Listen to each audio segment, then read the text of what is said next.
Hi hello ಎಲ್ಲರೂ ಹೇಗಿದ್ದೀರಾ? Welcome back to my channel. ಇವತ್ತು ನಾನು ರಾಗಿ ಹಸಿಟ್ಟನ್ನ ಮನೆಯಲ್ಲೇ ಯಾವ ಥರ ಸಿಂಪಲಾಗಿ ಮಾಡ್ಕೊಳೋದು ಅಂತ ಹೇಳ್ತಾ ಇದ್ದೀನಿ.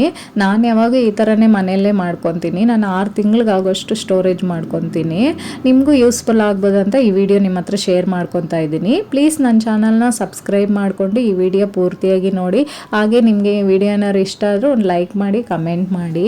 ಫಸ್ಟ್ ನಾನು 4 kg ರಾಗಿ ತೊಗೊಂಡಿದ್ದೀನಿ. 4 kg ರಾಗಿನ ಚೆನ್ನಾಗಿ ತೊಳ್ಕೊಬೇಕು.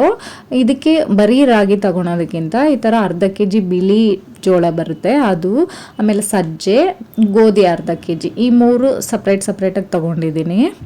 ಇದನ್ನು ಕ್ಲೀನ್ ಮಾಡ್ಕೊಬೇಕು. ಚೆನ್ನಾಗಿ ಕ್ಲೀನ್ ಮಾಡಿ ತೊಳೆದು ಇಟ್ಕೊಬೇಕು. ಸಪ್ರೇಟಾಗಿ ಹಾಕ್ಕೊಳ್ಳಿ. ಯಾಕಂದರೆ ರಾಗಿನ ಮಿಷಿನ್ಗೆ ಹಾಕಬೇಕು. ಮಣ್ಣಿರುತ್ತೆ, ಚಿಕ್ಕ ಕಲ್ಲಿರುತ್ತೆ, ಅದು ನಮ್ಗೆ ಗೊತ್ತಾಗಲ್ಲ, ನಮ್ಗೆ ಕ್ಲೀನ್ ಮಾಡೋಕ್ಕೆ ಬರಲ್ವಲ್ಲ. ಅದಕ್ಕೆ ಅದನ್ನು ಸಪ್ರೇಟಾಗಿ ತೊಳೆದು ಇಟ್ಕೊಬೇಕು. ಇದನ್ನು ಸಪ್ರೇಟಾಗಿ ತೊಳ್ಕೊಂಡು ಒಣಗಾಕೋವಾಗೂ ಅದನ್ನು ಸಪ್ರೇಟಾಗಿ ಒಣಗಾಕಬೇಕು, ಇದನ್ನು ಸಪ್ರೇಟಾಗಿ ಒಣಗಾಕಬೇಕು. ಜೊತೆಯಲ್ಲಿ ಮಿಕ್ಸ್ ಮಾಡ್ಕೊಬಾರ್ದು.